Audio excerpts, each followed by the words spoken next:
दोस्तों नमस्कार, मैं हूं विनीता यादव और आप देख रहे हैं न्यूज नशा आदत हर खबर की। आज की तारीख तो आपको अच्छे से याद होगी। अगर आप न्यूज नशा देख रहे हैं कई दिनों से तो इस तारीख को आप नहीं भूल सकते। आज 30 मार्च है और 30 मार्च वो तारीख है जब बीजेपी और आरएसएस के बीच दूध का दूध पानी का पानी हो जाएगा। मोहन भागवत और नरेंद्र मोदी की मुलाकात। इस मुलाकात को लेकर बीजेपी और आरएसएस में भी काफी चर्चाएं हो रही हैं। चर्चाएं इतनी ज्यादा हैं क्योंकि हर व्यक्ति यहाँ ये सोच रहा है कि किसकी कितनी चलने वाली है। हाल ही में दिल्ली की मुख्यमंत्री का फैसला आरएसएस ने लिया। उसके बाद आपने देखा भी कि रेखा गुप्ता जिस तेवर के साथ दिल्ली में सत्ता में आई हैं, वो तेवर वैसे नहीं है जैसे पुष्कर सिंह धामी के रहे, जैसे मोहन यादव के रहे या जैसे भजन लाल के रहे। ये तेवर बिल्कुल अलग हैं। ये तेवर बता रहे हैं कि अब आरएसएस अपने चेहरों को एक वोकल लेवल पे लाना चाहती है, क्योंकि अब वो अलग अलग चेहरों को बड़ी इमेज बना करके सामने रखना चाहती है, क्योंकि इस देश में महिला वोट प्रतिशत काफी बढ़ रहा है। 45% की हिस्सेदारी पर आ चुकी है महिला। अब ऐसे में आरएसएस हो या बीजेपी या कोई भी पार्टी, वो महिलाओं की मौजूदगी को पार्टी में नकार नहीं सकते। इसलिए बीजेपी ने अपनी तरफ से जो भी महिला चेहरे पहले रखे थे उनको तो ठंडे बस्ते में डाल दिया था, लेकिन आरएसएस ने उन कुछ चेहरों को सामने लाकर खड़ा कर दिया है। कुछ ऐसे चेहरे रहे हैं जो बिल्कुल अंधेरे में चले गए हैं, जैसे कि स्मृति ईरानी। कुछ चेहरे ऐसे हैं जो कि अचानक से दिवाली मना रहे हैं, जैसे कि रेखा गुप्ता। स्मृति ईरानी नरेंद्र मोदी का चेहरा और रेखा गुप्ता आरएसएस का। अब यहाँ सवाल ये उठ रहा है, जो पूरी पटकथा मैं आपको बता रही हूँ उसके पीछे की वजह क्या है। दरअसल आरएसएस धीरे धीरे करके हर जगह पर अपने विश्वास पात्र लोगों की मौजूदगी के साथ में चीजों को मजबूत करना चाहती है। अभी तक नरेंद्र मोदी सिर्फ एकला चलो के तौर पर अपनी पूरी सिंगल ब्रांडिंग कर रहे थे, लेकिन आरएसएस ये समझ चुकी है कि ये उसने बहुत बड़ी गलती की। किसी भी व्यक्ति को जिसको वो सत्ता तक लाई या उसके साथ वो खड़ी है, जब किसी भी परिप्रेक्ष्य में, अब वो ये जानती है कि अब किसी को भी उन्हें खुदा नहीं बनाना है या ईश्वर नहीं बनाना है या बायोलॉजिकल जो नहीं है वो वाली परिस्थिति में नहीं लाना है, क्योंकि इस तरह का सोच विचार आरएसएस पर भारी पड़ चुका है बहुत बुरी तरह से। आरएसएस इस पर मुंह की खा चुकी है बीजेपी से अच्छी तरह से। अब यहाँ पर एक पहली चीज तो ये क्लियर हो गई है कि जो आज की मुलाकात होने जा रही है, इसमें मल्टीपल चीजें हैं। इसमें एक चेहरे पर दांव खेला जाएगा, अब ऐसा नहीं होगा। अब यहाँ पर कई चेहरे तैयार किए जाएंगे। किसी एक को इतनी मजबूती नहीं दी जाएगी कि वो सबको रूल करने लग जाए, जैसा कि नरेंद्र मोदी ने किया। नरेंद्र मोदी के पीछे बैठी एक अच्छी खासी लॉबी है जो कि उनके चेहरे पर बड़ा खेल खेल रही है, आरएसएस से भी हेड टू हेड ले रही है। अब आरएसएस इस मामले में कतई कोई गलती नहीं करना चाहती, ना पीछे रहना चाहती। तो यहाँ पर बात सिर्फ एक चेहरे की नहीं होने वाली है। यहाँ पर जो जानकारी हमें मिली है, यहाँ पर बात कुछ चेहरों की होने जा रही है। कुछ ऐसे चेहरों की जो धीरे धीरे करके बीजेपी में मोदी शाह की गुजराती लॉबी की मजबूती को कमजोर करेंगे। जो अलग अलग रीजन से होंगे, अलग जेंडर से हैं, यानी कि जिस तरह से महिला की हिस्सेदारी भी बढ़ा दी है, इस तरह से अलग अलग जाति के तौर पर इस तरह की तस्वीरें सामने ला रहे हैं। आपको याद होगा एक और इम्पोर्टेंट चीज कि नरेंद्र मोदी के सत्ता में आते ही किस तरह से अल्पसंख्यक वर्ग जो है वो खतरे में आ गया।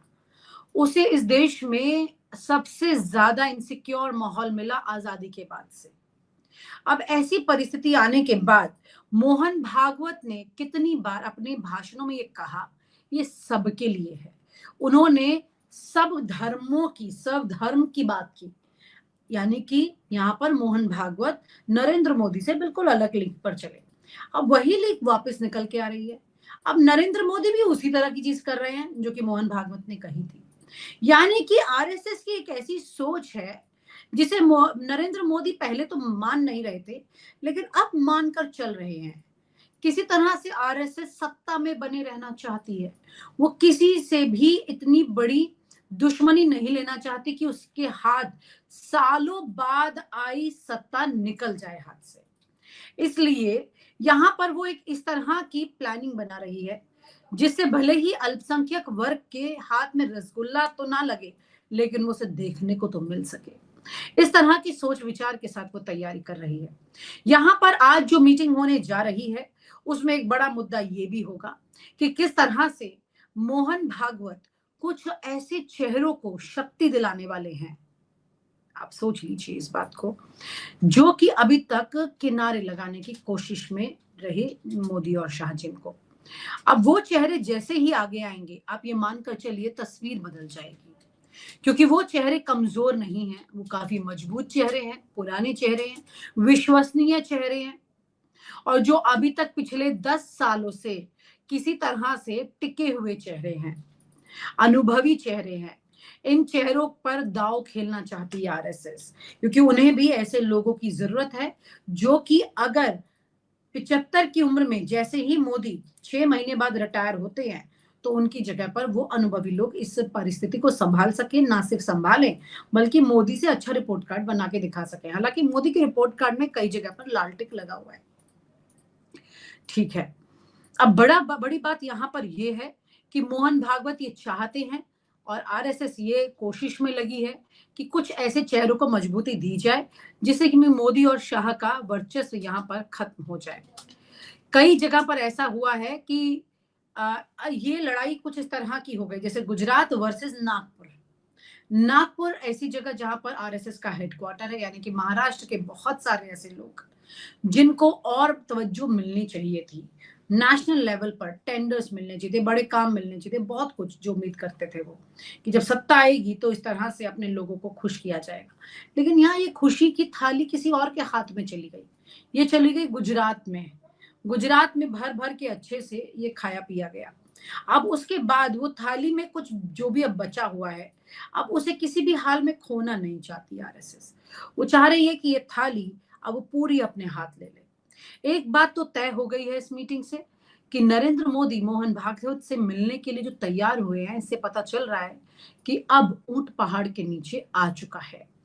नरेंद्र मोदी पहले की तरह मजबूत परिस्थिति में नहीं है और वो ये जानते हैं कि आगे भी ऐसा नहीं होगा, इसलिए अब वो कॉम्प्रोमाइजिंग मोड में है। लेकिन उससे भी बड़ी एक और बात है, चर्चाएं अंदर ये चल रही हैं कि नरेंद्र मोदी ना सिर्फ ये वाले 5 साल पूरे करना चाहते हैं बल्कि इसके भी आगे 5 साल की तैयारी करने में लगे हुए हैं। उसकी वजह ये है कि नरेंद्र मोदी यहां पर इस पूरी परिस्थिति को इस तरह से आगे बढ़ाना चाहते हैं जैसे कि देश की वो तमाम एजेंसियां जो कि लोकतंत्र की गरिमा को बढ़ाए रखने में काम करती रही हैं, उन सब पर कहीं ना कहीं एक बड़ा कंट्रोल उनका आ चुका है। चुनाव आयोग पूरा कंट्रोल में आ चुका है। सीएजी उन्हीं के हिसाब से चुनाव से पहले रिपोर्ट्स निकालती है। अब देखिए दिल्ली चुनाव के बाद सीएजी का कोई ऐसा रिपोर्ट नहीं आ रहा है, और फिर उसके बाद में हालांकि सीएजी की जिम्मेदारी हर पार्टी पे, हर सरकार पे, हर विभाग पर रिपोर्ट निकालने की है, लेकिन सिर्फ एक ही तीर पर निशाना लगाने का काम सीएजी का नहीं है। अगर ऐसा है तो वो भी सवालों के घेरे में है। ईडी सीबीआई तो पहले ही कंट्रोल में आ चुके हैं। उसके अलावा अगर अब हम बात करें तमाम उन एजेंसियों के साथ में न्यायपालिका व्यवस्था की, तो वो भी एक चिंता का विषय बनता जा रहा है। हाल ही में जज यशवंत वर्मा की इस घटना ने भी लोगों के कान खड़े कर दिए हैं।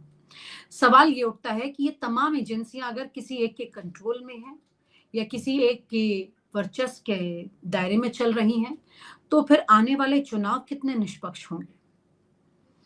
वो निष्पक्ष अगर नहीं होते हैं तो फिर उसके आगे तस्वीर साफ हो जाती है कि नरेंद्र मोदी अभी ये चुनाव नहीं, आगे वाले चुनाव में भी बहुत कुछ करने की तैयारी में है।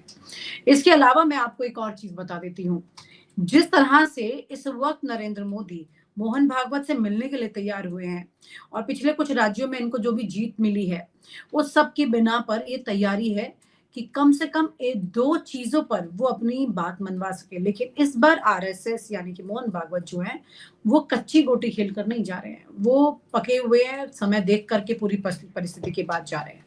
बड़ा सवाल यही उठ रहा है कि इस पूरी परिस्थिति में अगर प्रेसिडेंट बीजेपी का, दूसरी तरफ प्राइम मिनिस्टर, यहां पर अगर इन दोनों पोजीशंस को हम देखें तो इन पोजीशन के हिसाब से एक पर आरएसएस जरूर अपना कंट्रोल लेगा। अगर पीएम पर कंट्रोल लिया तो मोदी को कुर्सी छोड़नी ही पड़ेगी, और अगर प्रेसिडेंट पर कंट्रोल लिया तो ऑटोमेटिकली कुर्सी पर बात आ जाएगी। यानी कि सबसे इंपॉर्टेंट है इस वक्त बीजेपी के राष्ट्रीय अध्यक्ष का चयन सबसे ज्यादा जरूरी है। अगर बीजेपी के राष्ट्रीय अध्यक्ष का चयन आरएसएस के हाथ में आ जाता है या उनके बताए हुए व्यक्ति को बना दिया जाता है, जो कि गुजराती लॉबी की पूरी कोशिश है कि ऐसा ना हो, लेकिन अगर ऐसा करने में वो कामयाब हो जाते हैं तो तस्वीर पूरी पलटने जा रही है। आप ये मानिए कि ये एक अलग चैप्टर शुरू हो रहा है। बिना चुनाव के एक अलग तस्वीर आपको देखने को मिलेगी। जब देश में चुनाव होता है तब आपको एहसास होता है कि देश में कुछ अब बदलेगा नहीं बदलेगा, आप इसके कयास लगाते हैं। लेकिन इस वाली मीटिंग के बाद जो आज हो रही है, इसके बाद बहुत कुछ बदल जाएगा। और अगर कुछ भी नहीं बदला तो फिर ये मानकर चलिए कि आरएसएस के लिए यहाँ पर मुसीबतें बहुत ज्यादा बढ़ जाएंगी, या यूं कहें कि आरएसएस भी पूरी तरह से फिर गुजराती लॉबी के कंट्रोल में आ जाएगी। तो यहाँ पर अपने अस्तित्व की लड़ाई पर ये दोनों आज की मुलाकात के बाद ये तय कर लेंगे कि कौन कितना ज्यादा शक्तिशाली होने वाला है। और आप हमसे जुड़े रहने के लिए सब्सक्राइब करें YouTube पर, फॉलो करें Twitter पर और लाइक करें Facebook पर। और ज्यादा जानकारी के लिए आपको टाइप करना होगा सिर्फ न्यूज़ नशा।